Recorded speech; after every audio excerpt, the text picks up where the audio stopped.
unexpectedly, kinilig ako ng madami. Grabe yung chemistry ng tambalang Chardong. Highs and lows yung emotions talaga. Sobrang happy to watch the film. Kakaibang pakiramdam after watching. Relate tayo Sa dun. mga couples na talagang nagtatagal din, yung foundation ng relationship nila, friendship. Ma'am Charo had a very touching monologue. Doon talaga ako naiyak. Ay, I can't spoil it. Oh my gosh.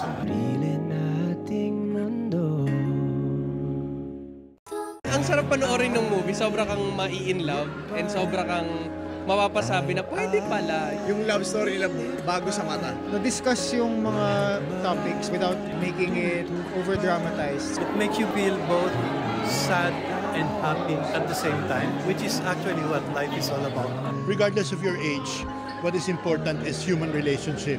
It redefined the meaning of love. Sa sarili nating